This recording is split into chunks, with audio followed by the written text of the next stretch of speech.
Hi hello नमस्कार, मी Suvarna zone किचनमध्ये परत एकदा तुमचं अगदी मनापासून स्वागत. सगळ्या सबस्क्रायबरचे धन्यवाद, सगळ्या व्ह्यूअर्सचे मनापासून आभार. आज आपण खूप छान अशी रेसिपी बघणार आहोत, ती म्हणजे रताळ्याची पोळी, चपाती, फुलके काही पण म्हणू शकता, पुऱ्या, तुम्हाला जे वाटेल ते तुम्ही करू शकता. आता लवकरच आपल्याकडे महाशिवरात्री येत आहे आणि शिवरात्रीला काय होतं, आपण बगर खात नाही. तर त्यासाठी बघा आपण इथे छान अशा पोळी, चपाती किंवा मग पुऱ्या करणार आहोत किंवा मग पराठे, तुम्हाला जे पाहिजे तसं या रेसिपीचं तुम्ही करू शकता. तर त्यासाठी मी इथे रताळे घेतलेले आहेत. हे असे रताळे घेतलेले आहेत. हे मी काय केलेले आहेत, स्वच्छ बाजारातून आणल्यानंतर आपल्याला ते सगळ्यात पहिल्यांदी धुवून घ्यायचे आहेत. धुतल्यानंतर मी काय केलेलं आहे, ते पाणी न घालता, म्हणजे खाली कुकरमध्ये खाली पाणी टाकायचं आहे आणि वरती असं भांड्यात कोरडेच ठेवायचे आहेत. पाणी न घालता आपल्याला कुकरला 2 ते 3 शिट्ट्या करून घ्यायच्या आहेत आणि आपण जसे बटाटे उकडवतो ना तसे उकडून घ्यायचे आहेत. उकडल्यानंतर बघा या पद्धतीने आपल्याला सोलून घ्यायचे आहेत. लक्षात घ्या, पाणी अजिबात घालायचं नाहीये. बघून घ्यायचं आहे, खराब असेल तर रताळ ते काढून टाकायचं आहे आणि चांगलेच रताळे फक्त आपल्याला घ्यायचे आहेत. आता बघा आपल्याला काय करायचंय, हे असे छान बारीक किसणीने किसून घ्यायचे. तुम्ही स्मॅशरने स्मॅश करून घेतले तरी चालतील, पण गाठी गुठळे यायला नको, नाहीतर पोळ्या किंवा जे काही आपण पुऱ्या वगैरे बनवू ते छान लाटल्या जाणार नाही, म्हणून गाठी गुठळे अजिबात नको.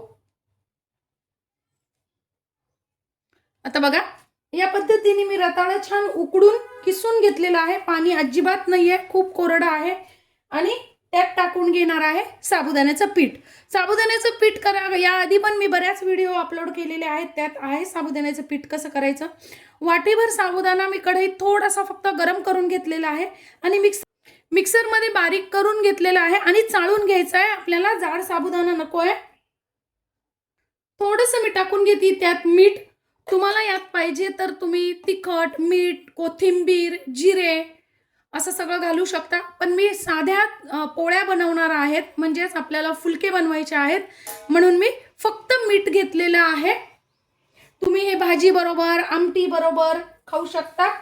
मी अगदी साध्या पद्धतीने बनवणार आहे, म्हणून मी फक्त मीठच वापरलेलं आहे. हे बघा, मी सुरुवातीला पाण्याचा वापर अजिबात केलेला नाहीये. फक्त आपल्याला रताळ्याच्या याच्यात जेवढं पीठ बसेल तेवढं हे करायचंय आणि वाटलंच तरच थोडंसं पाणी घालायचं आहे. तर मी 1 वाटी पीठ घेतलेलं होतं, तर सध्या सुरुवातीला मी अर्धीच वाटी पीठ घातलेलं आहे. बघा, तुम्हाला किती बनवायचे आहेत फुलके वगैरे त्यानुसार तुम्ही घेऊ शकता. आणि आपण रोजच्याच पोळ्यांची कणिक कशी भिजवतो चपात्यांसाठी, सेम तसेच आपल्याला डो तयार करून घ्यायचा आहे. बघा या पद्धतीने अगदी सॉफ्ट असा,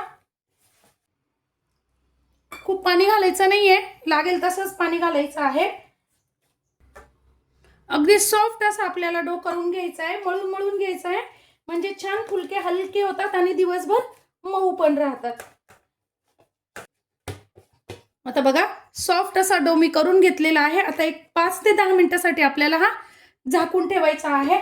त्यातलं थोडंसं पीठ मी वरतून लावण्यासाठी ठेवलेलं आहे.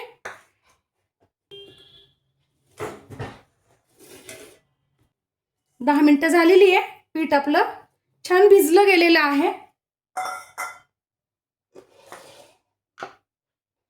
तुपाचा किंवा तेलाचा हात घ्यायचा आहे थोडासा आणि आपल्याला ते परत एकदा सॉफ्ट असं मळून घ्यायचंय. बघा या पद्धतीने.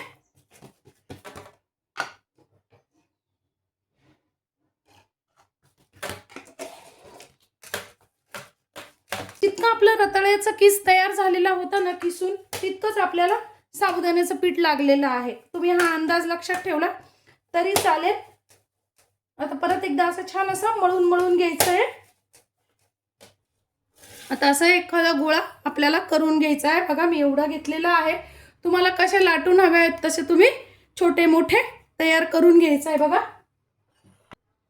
तेच पीठ मी थोडंसं आहे ते लावायला घेतलेलं आहे. एकीकडे लगेच तवा तापायला ठेवलेला आहे आणि आपण पोळ्या कशा लाटतो तसंच आपल्याला लाटून घ्यायचंय. बघा या पद्धतीने.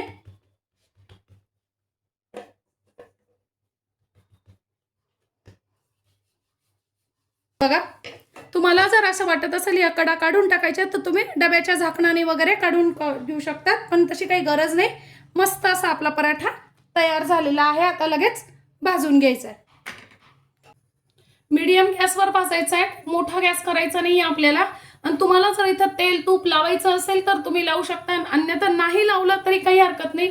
तरी सुद्धा रताळ असल्यामुळे दिवसभर हे पराठे किंवा या चपात्या या पोळ्या मऊच राहतात. बघा, टम्म फुगलेले किती छान असे पराठे तयार होतात.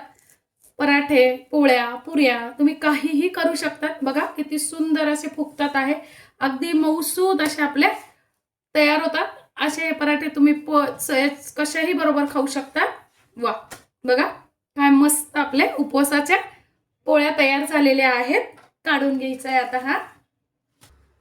बघा, तेवढ्या याच्यात आपले जवळजवळ फुलके तयार झालेले आहेत.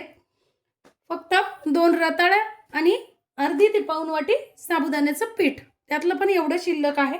बघा किती मऊसूत असे आपले तयार झालेले आहेत. आणि तुम्ही डब्यासाठी भाजी, चटणी कशाही बरोबर आहे, कोशिंबीर कशाही बरोबर हे उपवासाचे छान असे फुलके खाऊ शकतात. बघा, हे दिवसभर असेचे असे मऊ राहतात. आजची माझी ही रेसिपी तुम्हाला कशी वाटली कमेंट्समध्ये नक्की सांगा. चॅनलवर नवीन असाल तर चॅनलला लाईक, सबस्क्राईब आणि शेअर करा.